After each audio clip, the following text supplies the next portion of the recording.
We all have moments when we look around and feel stuck. Life isn't where we thought it would be. Our relationships feel strained, our dreams seem distant, and we catch ourselves thinking, why is everything so hard? It's tempting to point fingers at circumstances, at people, at the world, and tell ourselves, if only this were different, I'd be okay. But here's the hard truth more often than not. The problem isn't out there. The problem is you. Before that lands too harshly, let me tell you something. Acknowledging that truth isn't about blame or shame. It's about power. Because if the problem is you, then so is the solution. If you're the one standing in your own way, you're also the one with the ability to step aside. And that's where transformation begins, not with waiting for the world to change, but with choosing to change yourself. We are experts at crafting narratives that protect us from discomfort. We tell ourselves stories like, I can't take that risk because it's too late, or I'm not where I want to be because no one gave me a chance. These stories feel safe because they let us off the hook. They make our struggle someone else's responsibility. But the truth is, the stories we tell ourselves often do more harm than good. They keep us stuck.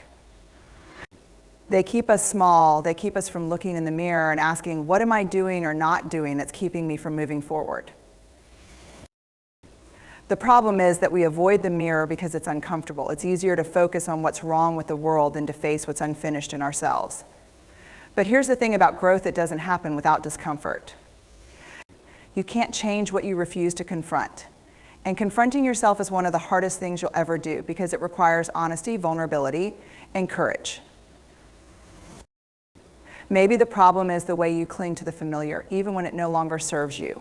Maybe it's the way you avoid hard conversations, letting resentment build, because it feels safer than speaking your truth. Maybe it's the way you let fear dictate your choices, holding you back from opportunities because failure feels unbearable. Whatever it is, the first step is recognizing it, not with judgment, but with curiosity. What role am I playing in my own struggle? That question is not a punishment, a gift. Because when you see your role clearly, you can start to change it.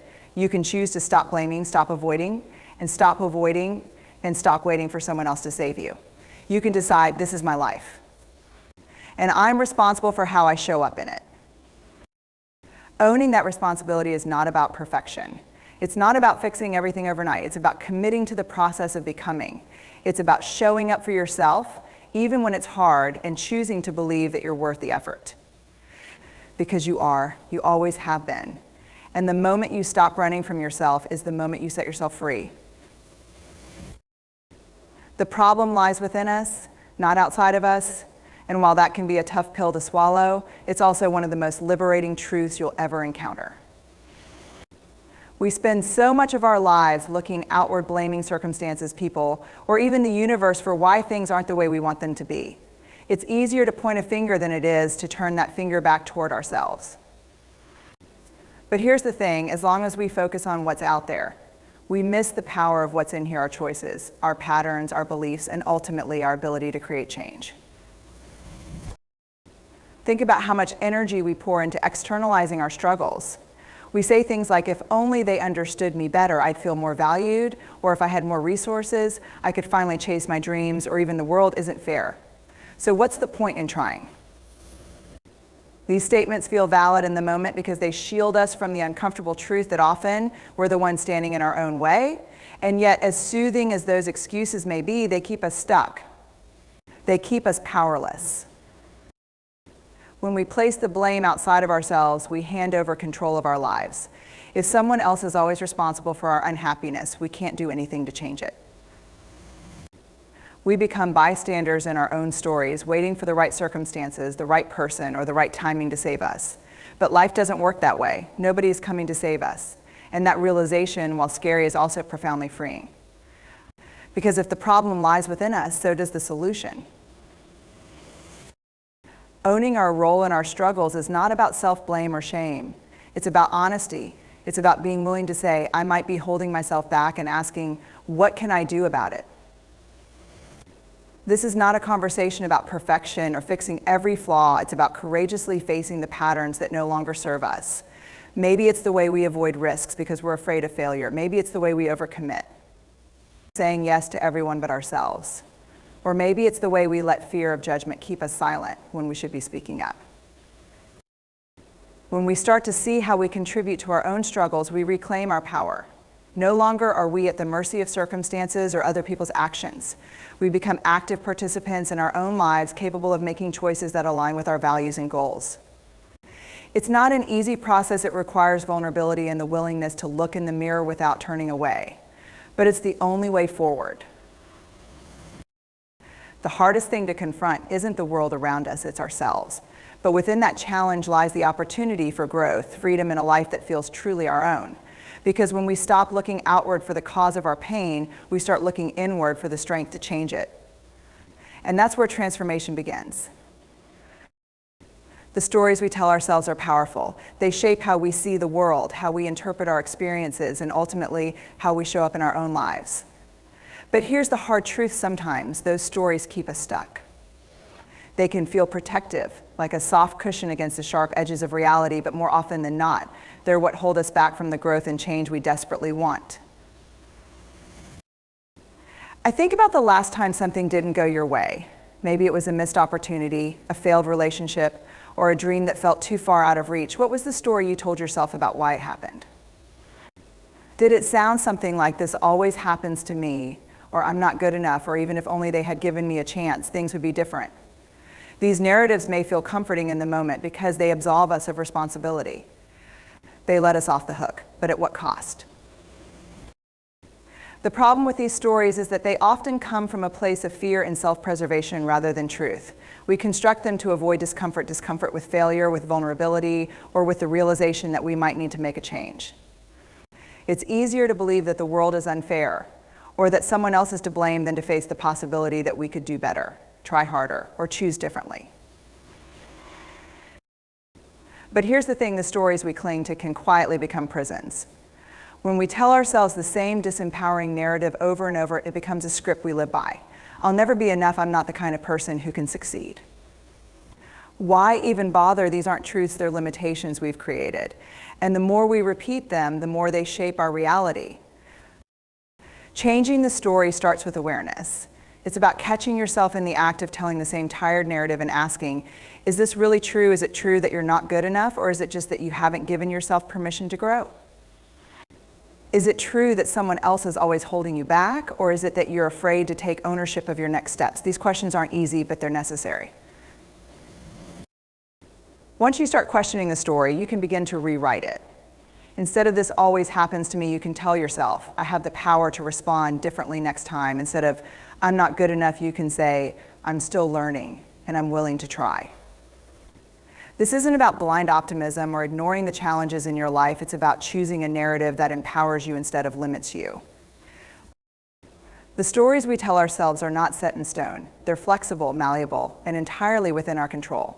And when we choose to rewrite them with courage and self-compassion, we unlock the possibility for transformation. It's not about denying the pain or struggle. It's about refusing to let those moments define who we are or dictate where we're going. The power to change the story is, and always has been, within us. And while that truth may feel unsettling, it's also profoundly freeing. We spend so much of our lives avoiding discomfort, sidestepping difficult conversations, steering clear of risk, and staying in situations that feel safe but stagnant. But here's the thing: nothing transformative ever happens inside our comfort zones. Growth asks us to step into the unknown, to feel the weight of vulnerability, and to confront the parts of ourselves we'd rather ignore. It's hard work, but it's the only work that leads to real change. Discomfort often shows up as fear of failure, fear of judgment, fear of being exposed. It's that voice in the back of your mind whispering, "What if I'm not enough? What if I try and fall flat on my face?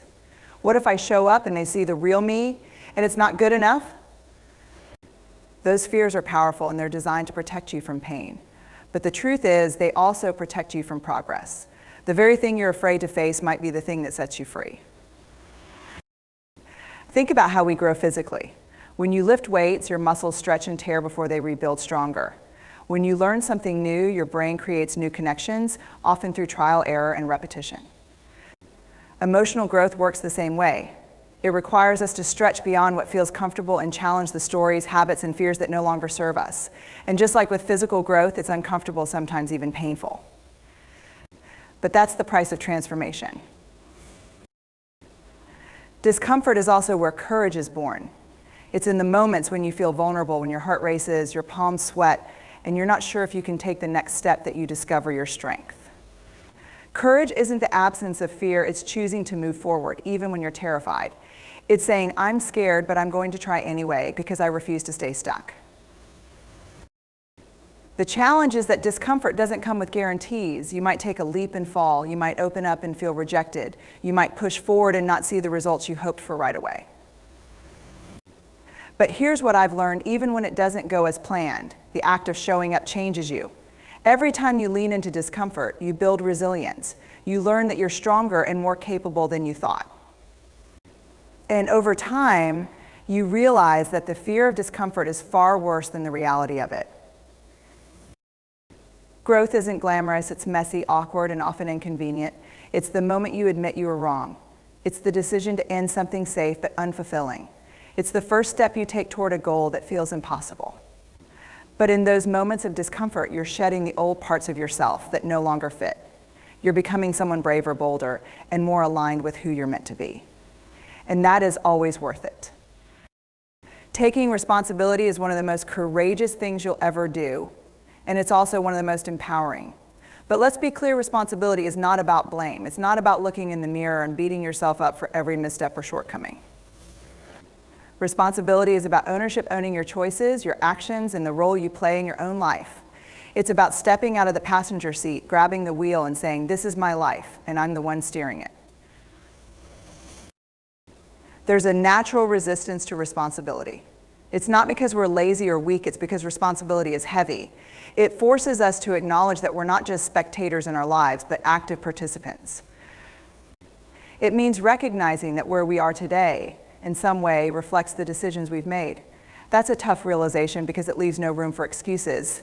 It takes away the safety net of blaming others or circumstances, and it shines a spotlight on our own choices.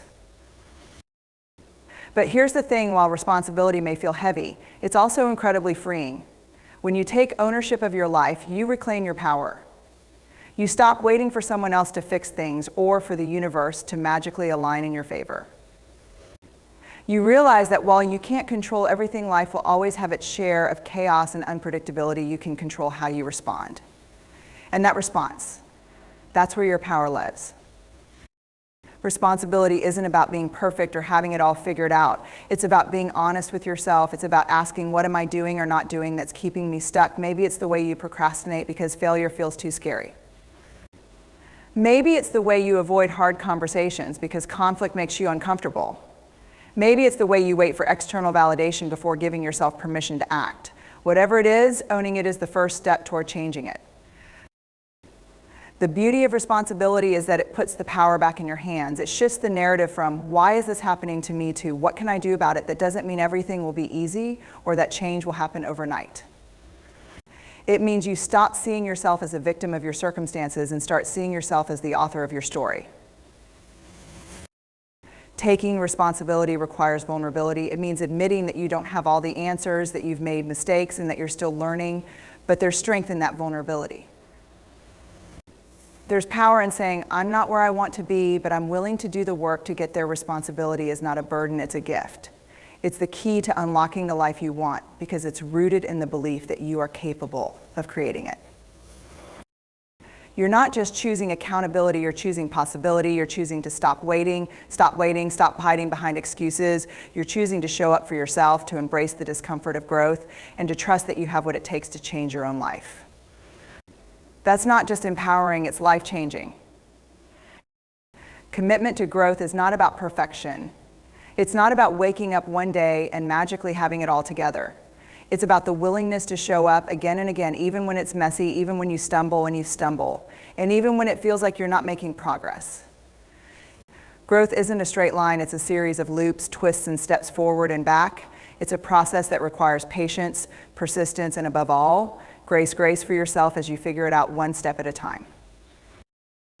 We live in a world that glorifies instant success and quick transformations. We scroll through stories of people who seem to have turned their lives around overnight, and we think, why can't I do that? But what we don't see are the years of quiet work, the countless failures, and the moments of doubt those people endured along the way. Growth is not glamorous. It's not always Instagram worthy. Sometimes it looks like sitting with your discomfort and choosing not to numb it. Sometimes it looks like trying and failing and trying again. We set ourselves up for disappointment. We create an impossible standard and then beat ourselves up for not meeting it. But real growth isn't about getting everything right. It's about showing up with intention. It's about asking yourself, what's one small step I can take today? And then taking it, even if it feels insignificant. Over time, those small steps add up. They build momentum. They create change. Commitment to growth also means accepting that setbacks are part of the journey.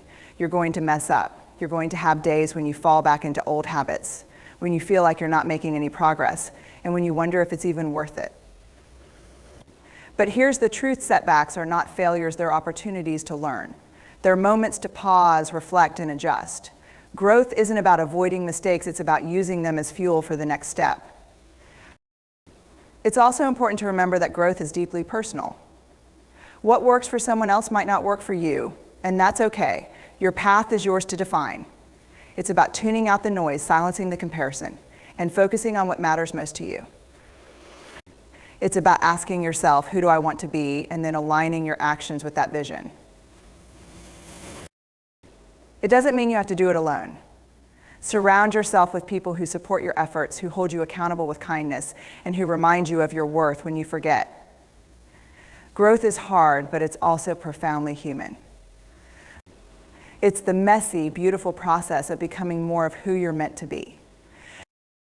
Committing to growth is an act of self-love.